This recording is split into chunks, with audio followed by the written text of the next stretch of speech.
We are gathered here to fill you with fear and give you a treat for your ears as we invade your mind with our scary rhymes and some tales that can be gory.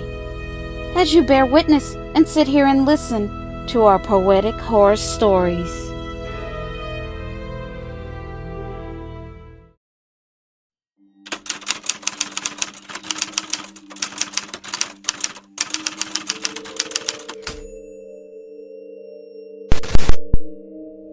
I have a rare sleeping disorder. I tend to fall asleep with my eyes wide open. Believe me, my friends and family find it creepy, to say the least. One time when I was young, I scared the hell out of my mom. She saw me in this state. She panicked because I didn't move when she called my name. She didn't know what to think. So, she rushed to the phone and called 911. She thought I was having a seizure or something worse. She didn't have a clue. She didn't know what was going on, nor what to do. The sleeping disorder I have is called nocturnal lagophthalmos, and in my case, it was really severe. My eyes just won't close while I sleep, no matter how hard I try. It's not right. This is a big reason why I can't keep a girlfriend.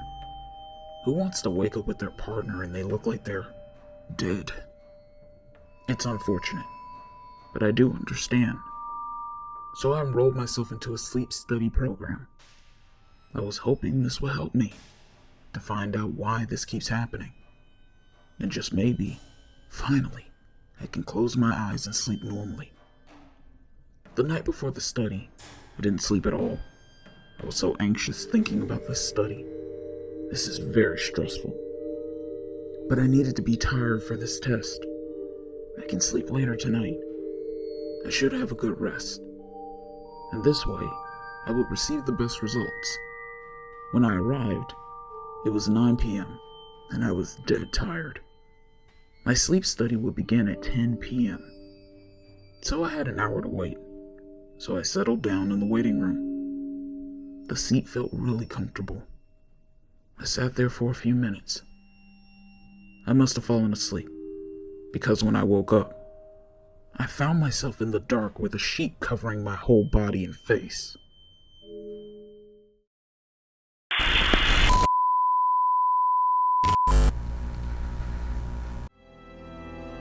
This is just a friendly reminder to please like and comment to let us know how we are doing so far. We would love to hear from you all. And if you're new, please subscribe and become a part of the PHS crew. And we thank you.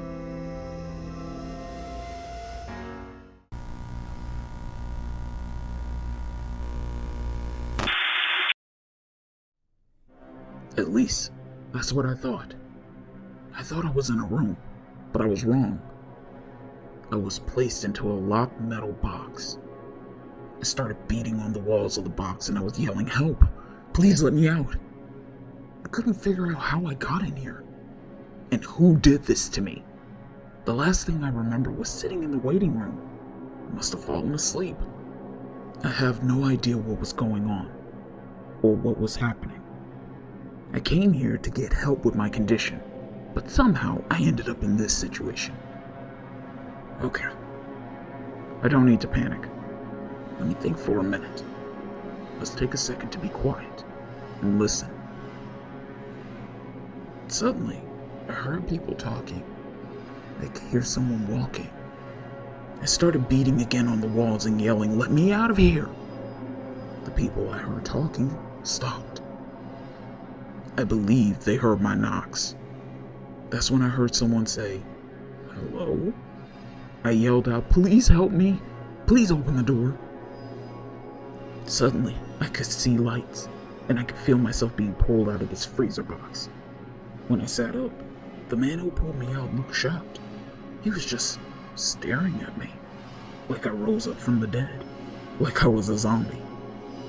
And through my chattering teeth, I asked him, "Where am I?"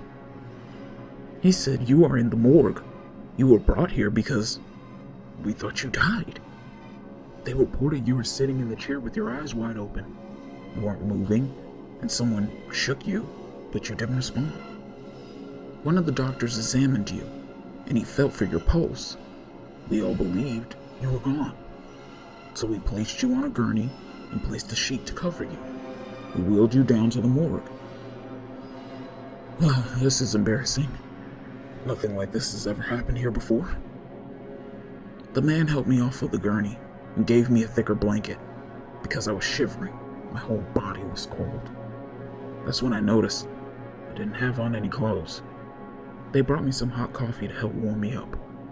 I was so cold, it was hard for me to even hold the cup. After a few minutes, I became warm. Then I looked over at the freezer box where I was stored. Then it hit me. This was a freezer to hold dead bodies before they are autopsied and embalmed. Then I realized I had a toe tag on. I didn't even feel it at first because my feet were numb. I thought to myself, this is really fucked up. How the hell did I come in for a sleep study and wind up in a body freezer in the morgue? I thought to myself, this was a hot mess. When I got dressed, the CEO of the hospital wanted to talk to me. He wanted to extend his deepest regrets and to offer me an apology.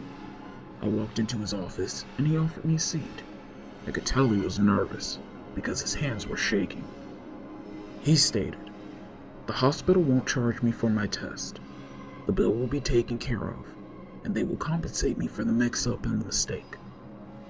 He made me out a check in the amount of $50,000, as long as I didn't get an attorney to sue, report this incident to the local news, and to the credit bureau.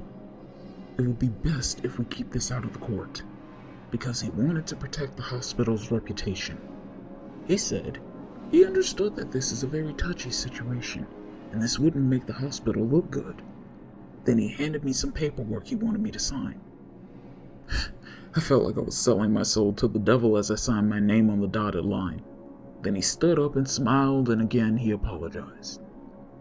As he shook my hand, then looked me dead in the face and said, "Oh, by the way, Reene scheduled your sleep study appointment for another day. Be here next Friday by 9 p.m. But I knew I would never come back there again. I went home reflecting back on what happened to me, how the situation escalated so quickly. The more I thought about it, the more upset I became. What if I didn't wake up in time, and they started an autopsy on me? So, now, I'm on social media telling my story. Because we didn't agree, I couldn't tell my story on social media.